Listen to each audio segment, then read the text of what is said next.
이렇게 남성교회 5.6 여전도에 초대해 주신 모든 분들 진심으로 감사의 말씀을 드립니다. 이 자리에 쓸 수 있었던 것이 하나님의 은혜인 것 같습니다.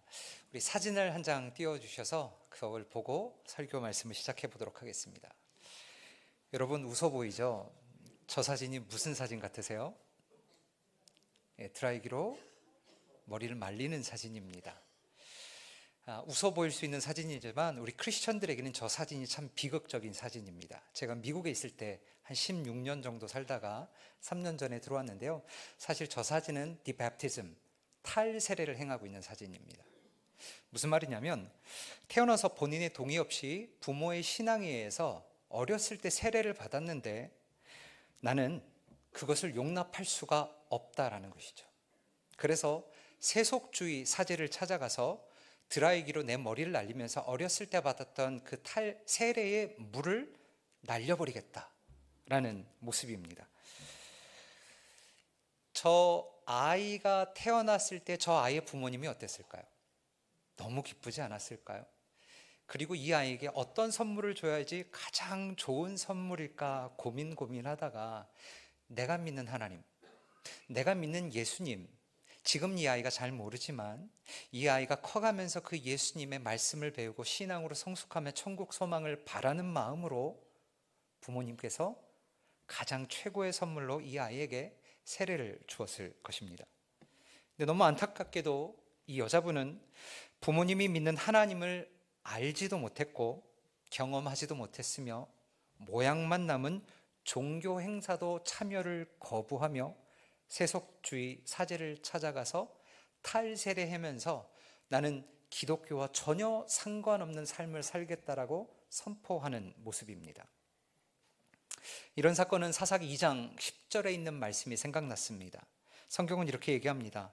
그 세대 사람들도 다 그 조상들에게로 돌아갔고 그 후에 일어난 다른 세대는 여호와를 알지 못하며 여호와께서 이스라엘을 위하여 행하신 일도 알지 못하였더라.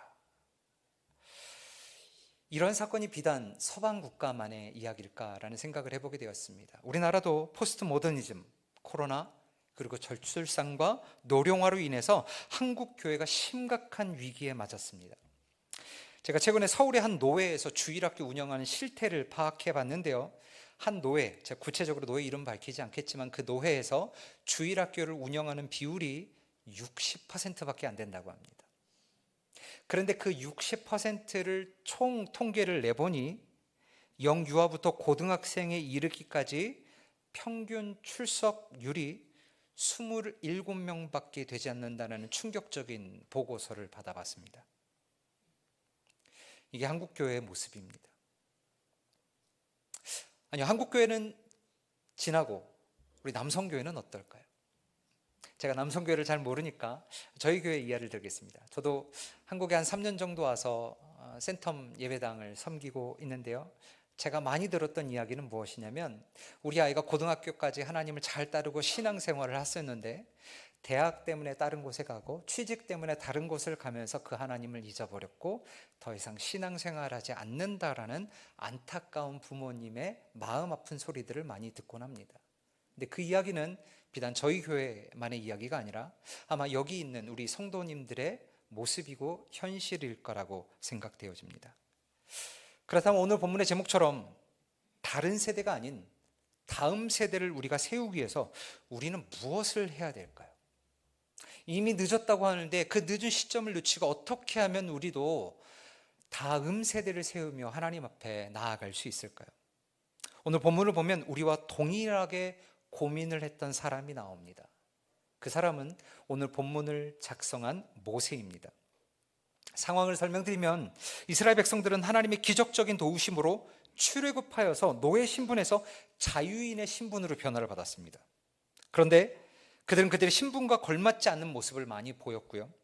후에 약속의 땅 주변에 와서 12정탐꾼까지 땅에 보냈지만 안타깝게도 하나님이 이들에게 이미 허락해 주신 땅이라고 얘기했음에도 불구하고 그들은 하나님의 약속을 믿지 않고 그곳에 살고 있는 사람들에 집중하며 자기들은 그 땅에 들어가지 못하겠노라고, 자기는 죽겠노라고 이야기하며 하나님의 명령에 불순종하게 됩니다. 그 결과 그 백성들은 40년의 광야 생활을 하게 되면서 광야에서 광야 1세대들은 다 하나님의 품에 안겨 죽게 됩니다. 이제 오늘 본문이 쓰여지는 시점이 보면 모세는 약 한 120세가 되었다고 하고요. 이제 하나님의 품에 가야 될 얼마 남지 않은 시간이 왔습니다.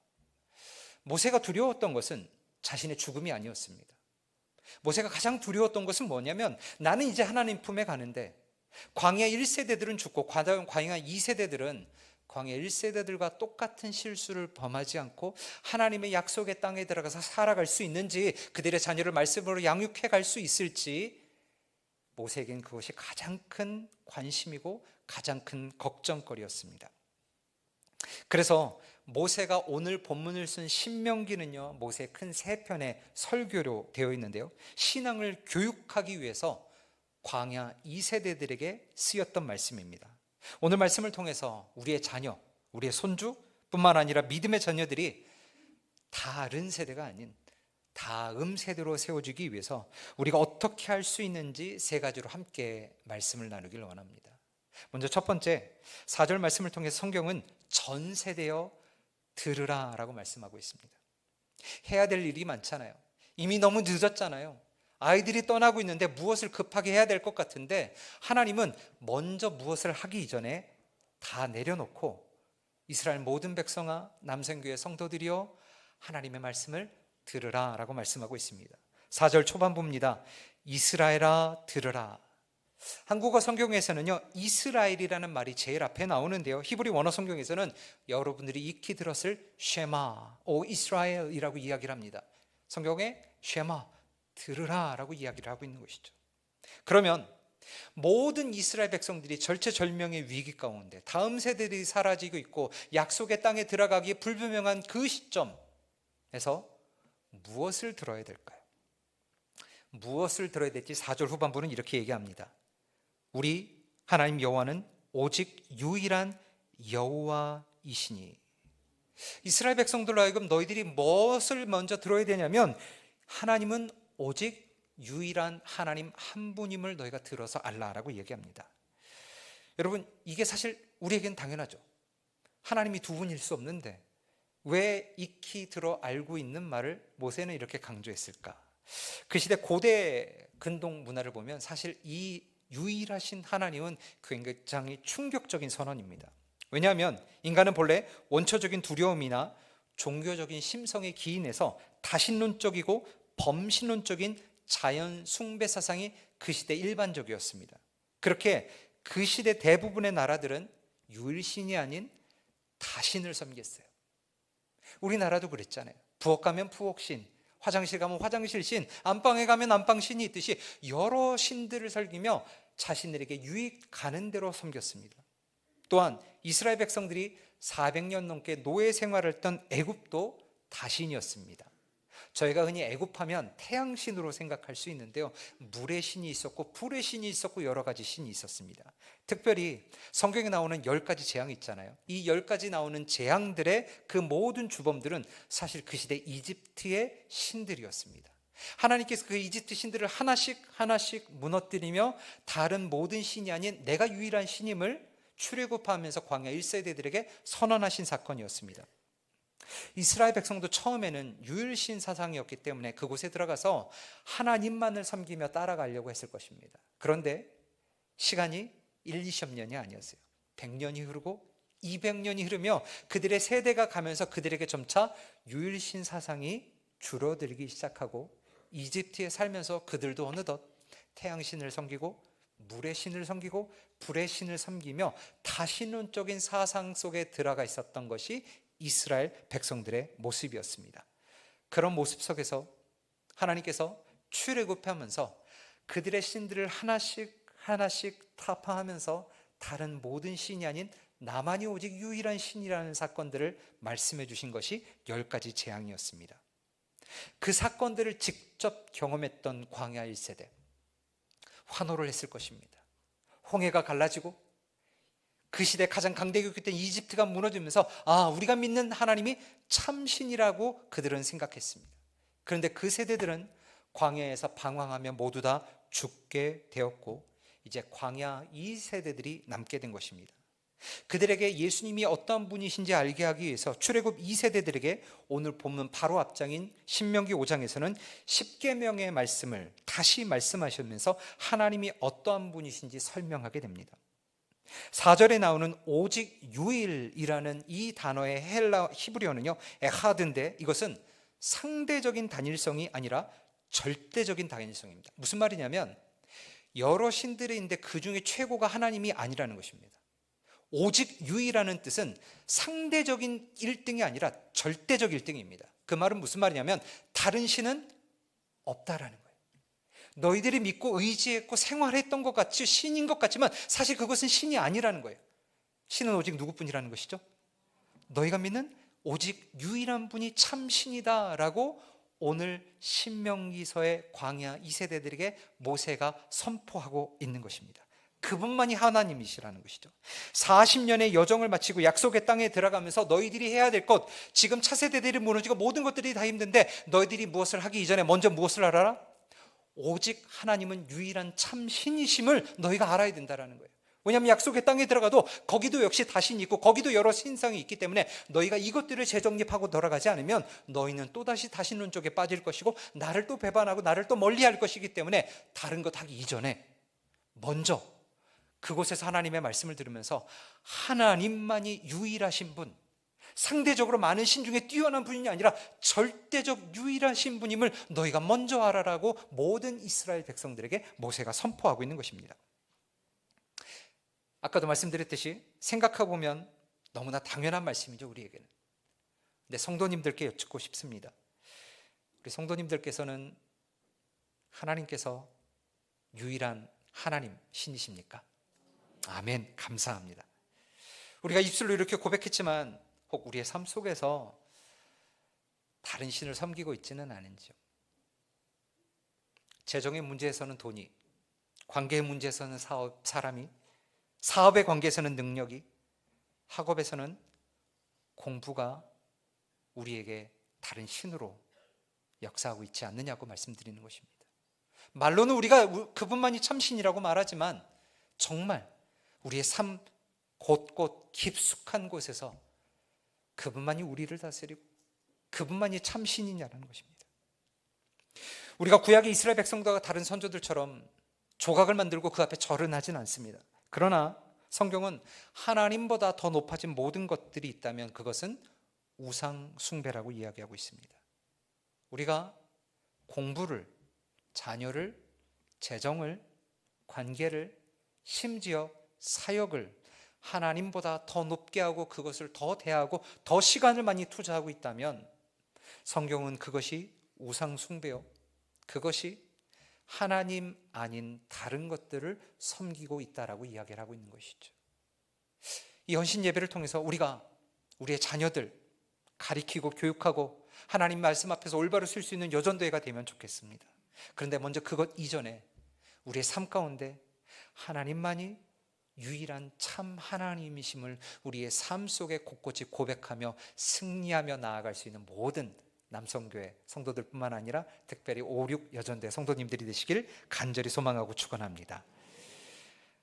우리의 다음 세대가 다른 세대가 되지 않기 위해서 성경은 먼저 무엇을 가르치기 이전에 부모된 우리 세대와 자녀 세대에게 참 하나님이 누구신지를 들어 알라라고 이야기합니다. 왜냐하면 로마서 10장 17절은 이렇게 얘기합니다. 그러므로 믿음은 들음에서 나며 들음은 그리스도의 말씀으로 말미암느니라. 하나님이 한 분이신 것을 알 수 있는 유일한 길은 뭐예요? 듣는 길입니다. 말씀의 자리에 나오는 길입니다. 아이들 좋은 대학 가는 거 좋죠. 취직하는 것 너무나 중요하죠. 잘 먹고 잘 사는 것, 이 땅에서 좀 더 풍요롭게 느끼는 것 너무나 중요합니다. 그런데 그것보다 더 중요한 것은 그들 가운데 영원한 생명을 가고 천국 소망을 바라보고 갈 수 있느냐 아니냐. 그런데 그것의 관점은 뭐예요? 하나님의 말씀을 듣는 자리에 있느냐 아니냐에 따라서 판명된다라는 것이죠. 저도 한국교회에 있다 보니까 센텀이라는 지역이 학구열이 높은 지역이더라고요. 중간고사, 기말고사 되면요 중고등부 출석률이 떨어집니다. 슬픈 일이죠. 그들 가운데는 뭐예요? 지금 잠깐 공부하고 예배 안 드려도 괜찮아라고 얘기하는 거예요. 그리고 나중에 좋은 대학 가고 좋은 직장 가지고 성공해서 그걸로 하나님 영광 돌리면 되겠지라고 이야기를 하지만 이미 그때는 뭐예요? 다음 세대가 아닌 다른 세대가 돼서 하나님을 섬기지 않게 된다는 불행이 있다는 것이죠. 저도 미국에 있을 때 그런 것들을 참 많이 느꼈어요. 제가 살던 곳이 워싱턴 DC 옆에 있었습니다. 그래서요, 국방부에서 이대로 차관도 있고요, 미국에서 꽤 유명한 직업을 가진 자녀들이 많아요. 대궐 같은 집이 있습니다. 잘 삽니다. 미국에서도 영향력이 있어요. 근데 그분들과 삶을 깊게 얘기하면 다 눈물 나요. 왜 그래요? 자녀들이 잘 먹고 잘 살고 꽤 정계에서 유명한 역할을 하는데 하나님을 잊어버렸다는 거예요. 왜요? 그때는 그래도 되는 줄 알았어요. 공부하라고 얘기했어요. 주일배 잠깐 안 드려도 된다 그랬어요.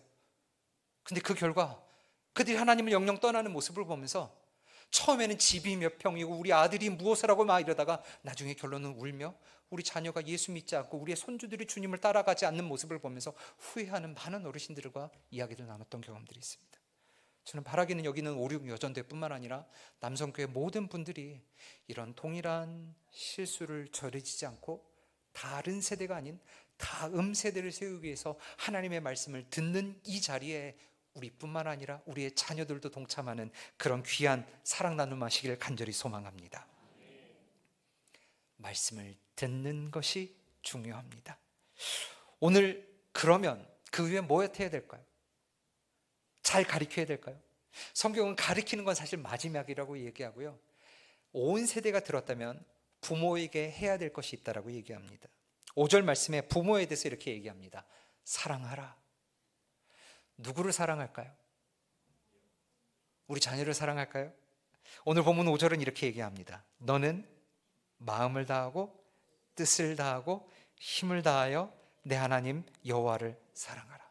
자, 여러분 따라해 보세요. 여러분, 마음을 다하고 뜻을 다하고 힘을 다하여 주 너의 하나님을 사랑하라.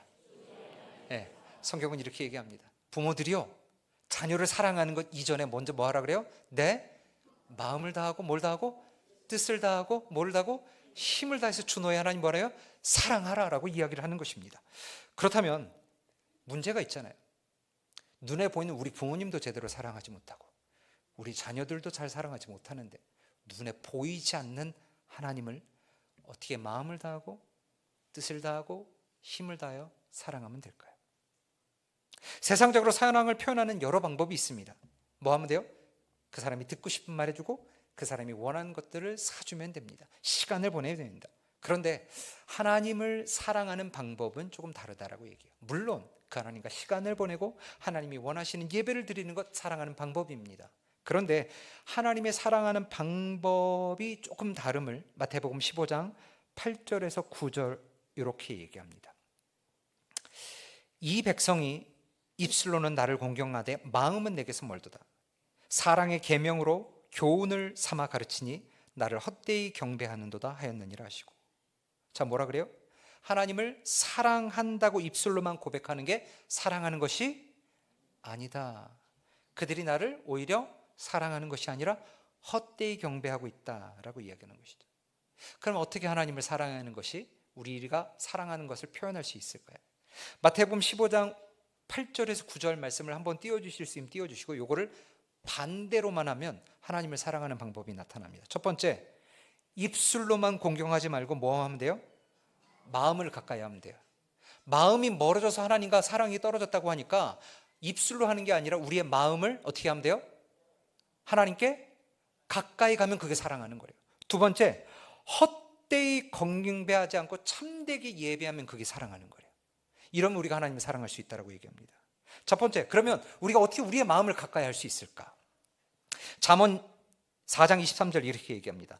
모든 지킬 만한 것 중에 더욱 내 마음을 지키라. 생명의 근원이 이에서 남이니라. 성경은 마음의 중요성을 얘기하면서 이 마음을 지키면 모든 것들을 지키고 마음을 잃어버리면 뭐라 그래요? 모든 것을 다 잃어버린다라고 얘기해요. 근데 이 마음을 어떻게 하면 우리가 하나님 곁에 두면 우리가 그 하나님을 사랑할 수 있대요. 그러면 우리의 마음을 어떻게 하나님 곁에 갖다 둘 수 있죠? 마음은 보이지 않는데.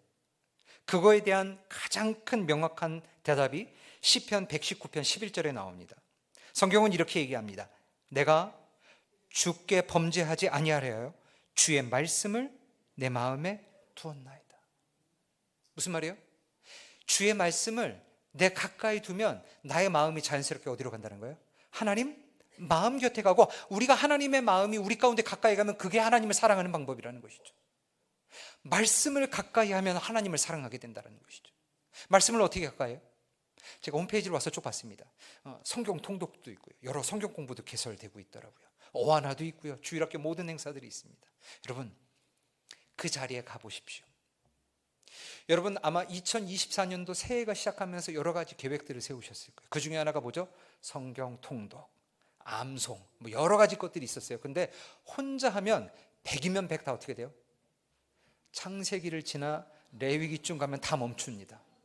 혼자는 절대 못해요. 할 수가 없습니다. 나는 말씀을 가까이 두고 싶은데 죄된 본성이 나의 삶 가운데 있기 때문에 나로 하여금 말씀을 자꾸 멀리 하는 거예요. 그럼 어떻게 돼요? 그 훈련에 들어갈 수 있도록 나 자신을 맡기는 거예요. 훈련에 들어오십시오. 다 해봤다고요? 괜찮습니다, 여러분. 한두 번 해보는 것이 아닙니다. 말씀을 읽으면 읽을수록, 훈련에 들어오면 들어올수록, 중보기도에 들어가고 여러 헌신자 훈련에 들어가면 들어갈수록 그때마다 하나님께서 깨닫게 해주시는 것이 있습니다. 다 알지 않아요. 신앙생활 몇십 년 하셨다고요? 괜찮습니다. 또 들어가 보십시오. 그러면 그때마다 그 상황에 주시는 하나님의 말씀이 여러분을 살리게 할 것입니다. 그렇기 때문에 여러분 모든 훈련에 적극적으로 들어가시길 주님의 이름으로 강청드립니다. 그리고 우리의 차세대들도 어하나 주일학교 여러 훈련에 들어가게 하십시오. 그래서 말씀을 두게 하십시오. 그들의 말씀이 그 마음 가운데 있으면 그들은 자연스럽게 하나님의 율례와 법도를 따르게 되고 하나님을 사랑하게 된다라고 이야기를 하고 있는 것입니다. 그것이 하나님을 사랑하는 첫 번째 방법이라고 이야기를 합니다. 그렇다면 두 번째, 헛되게 경배하지 않고 참되게 경배하면 하나님을 사랑하는 거래요. 하나님은 어떻게 참되게 경배할까요? 많은 사람들이요, 경배하면 뭘 생각하죠? 예배를 생각합니다. 근데 예배를 생각하면 자꾸 우리가 뭘 한다고 생각을 해요. 그도 그럴 것이, 여러분 이 자리에 그냥 오셨어요? 오시기 전에 머리 감고 단장하고 또 특별히 헌신 예배 있으니까 예배 준비하고 찬양하고 율동하고 여러 가지 것들을 준비하면서 예배하면 자꾸 내가 뭘 하는 거라고 생각을 하는데요, 성경적 관점에서 예배는 내가 무엇을 하는 것에 관점이 있지 않습니다. 성경적 관점에서 예배는 이미 하나님께서 해놓으신 그 일에 감탄하고 기뻐하고 행복해하는 것을 예배라고 이야기합니다. 여기에서 윌리엄 템펄은 예배에 대한 정의를 이렇게 얘기합니다. 예배란 하나님의 거룩함으로 양심을 환기시키고 하나님의 진리로 마음을 채우며 하나님의 아름다움으로 가슴을 장식하고 하나님의 목적으로 인간 의지를 다듬는 것이다. 즉 예배란 내가 무엇을 나와서 찬양하고 예배하고 전다듬고 행동을 하는 그것이 예배가 아니라, 예배란 하나님이 누구시며 하신 일이 무엇인지 존경과 경외를 올려드리는 것, 이것이 성경적 관점에서의 예배라고 이야기를 하고 있습니다. 그렇기 때문에 여기는 모든 분들이 하나님의 말씀을 가까이 두고 그분이 하신 일에 감탄하며 하나님의 하나님 되심을 높이면 우리는 그 하나님을 사랑할 수 있다라고 이야기를 하고 있습니다.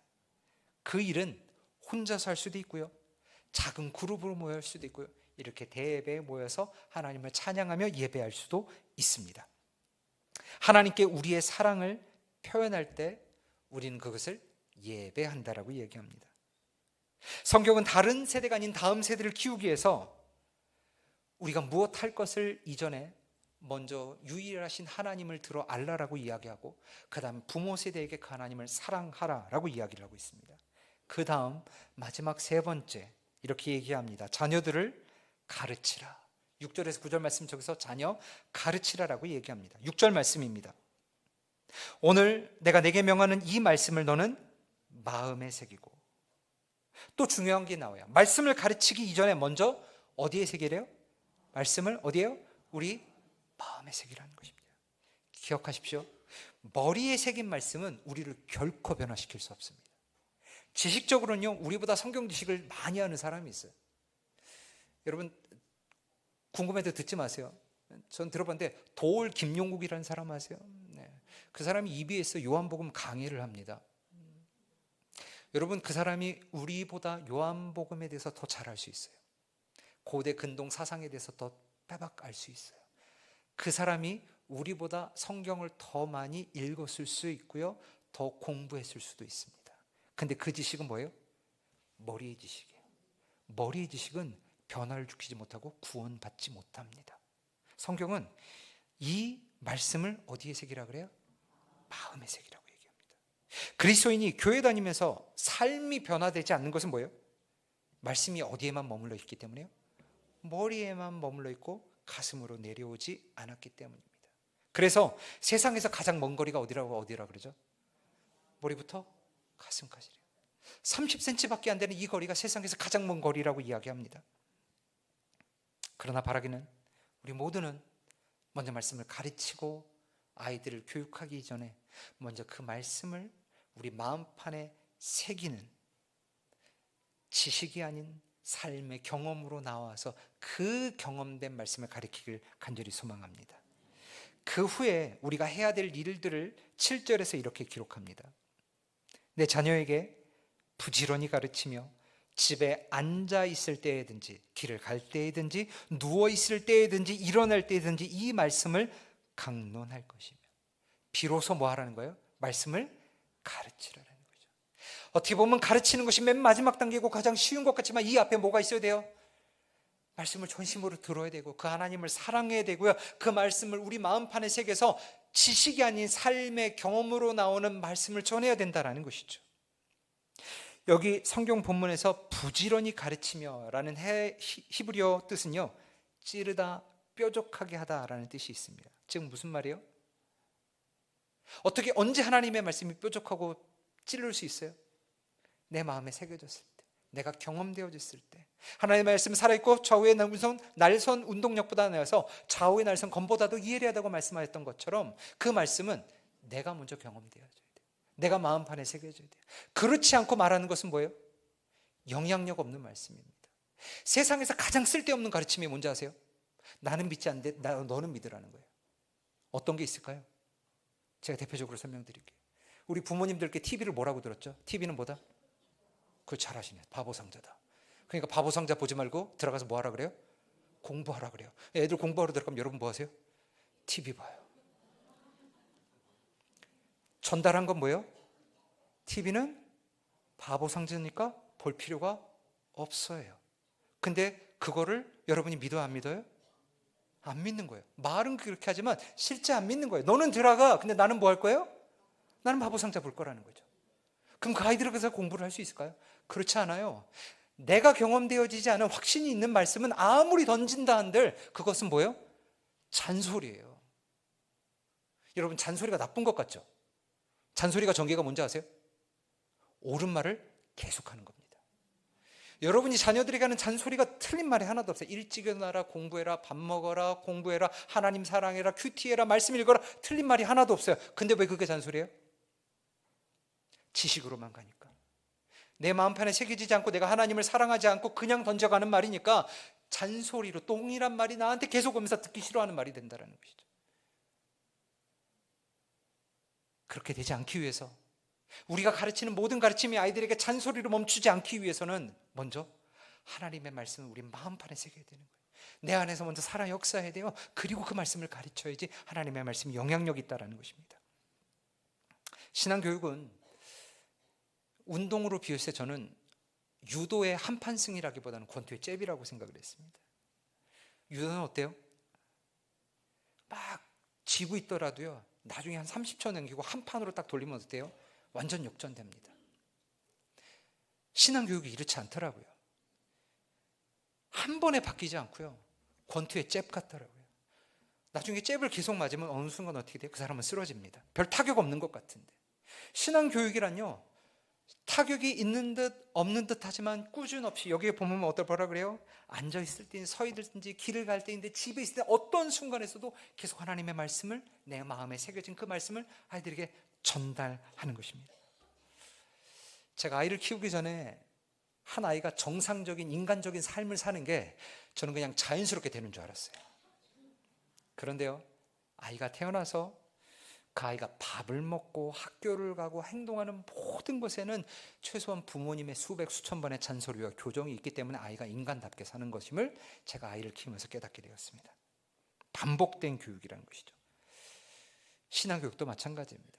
여러분, 말 한 번 해서 아이들이 바뀔 수 있다면 그건 신앙교육가 아닙니다. 잘못된 거예요. 어떻게 돼요? 지속적으로 변화될 때까지.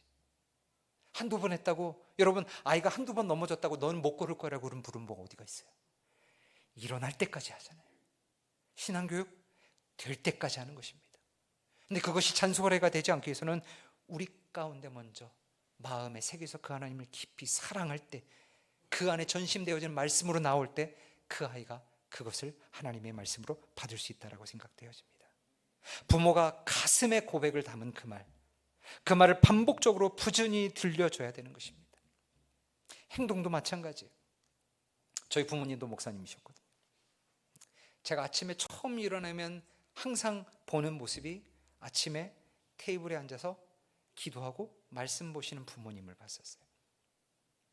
싫은데요, 어렸을 때 금요철에 끌려가서 이거 좋은 건지 안 좋은 건지 옆에 있다가 가다가 한 새벽 2, 3시쯤 같이 끌려와서 집에 가는 모습들을 봤었어요. 이게 신앙교육입니다. 여러분, 자녀들 보세요. 어떤 아이들은요, 기도할 때 앞으로 왔다 갔다 하고요, 어떤 아이들은 좌우로 왔다 갔다 하고요. 이거 왜 그래요? 가만 보면 그 부모님이 그렇게 기도해요. 앞으로 기도하는 부분이, 애가 보면 기도할 때 보면 앞으로 왔다 갔다 기도하고요, 부모님이 좌우로 기도하면 그 아이는 좌우로 기도해요. 뭐예요? 말로가 아니라 행동으로 보여주는 것입니다. 내가 하나님을 사랑해라 사랑해라 얘기하는 것이 아니라 그 사랑하는 그 모습이 나의 삶 가운데 새겨져서 나올 때 그것을 가르치다, 그것을 교육한다라고 이야기하고 있습니다. 아직 늦지 않았습니다. 5.16 여전도회 제일 젊은 여전도회라고 그러더라고요. 아직 늦지 않았습니다. 우리 자녀들에게 다른 세대가 아닌 다음 세대가 되기 위해서 그 하나님은 유일한 분이심을 들려주고, 여러분이 먼저 그 하나님을 사랑하고 마음에 새긴 그 말씀을 가지고 자녀들을 가르친다면 우리 남성교회 차세대는 미래가 있고 희망이 있으리라 생각되어집니다. 자녀에게 가장 좋은 거 주고 싶으시죠? 저도 그렇습니다. 가장 좋은 건 뭘까요? 이 땅에서 잘 먹고 잘 사는 걸까요? 물론 그것도 좋은 것 같아요. 그런데 가장 중요한 것은 크리스천으로서 복음 아니겠습니까? 새 생명 아니겠어요? 천국 소망 아니겠습니까? 이 땅의 삶이 끝이 아니라 저 천국 소망에서 이 땅과 비교할 수 없는 것이 있다는 것들을 나만 믿는 것이 아니라 우리 자녀들도 믿는 것, 이것이 가장 좋은 믿음 아닐까요? 바라기는 여기 있는 모든 분들이 그 믿음이 우리의 믿음이 되어서 우리의 자녀들을 마음에 새긴 그 말씀을 가지고 가르친다면, 바라기는 이 교회가 올해 73년이 되었다고 하는데 100년, 150년 후에도 하나님이 귀 있으시고 영광 받으시는 교회, 이때가 좋은 교회가 아니라 그 후가 더 좋은 교회가 될 수 있다라는 확신이 있습니다. 그렇게 모든 분들이 이 말씀을 받고 우리의 자녀들을 가르치며 살아간다면 하나님께서 이 남성교회를 통해서 큰 영광 받으시고 앞으로도 큰 역사를 이루실 줄 믿습니다. 이 시간 우리 잠깐 같이 좀 기도해 보면 좋겠습니다. 눈을 감고요.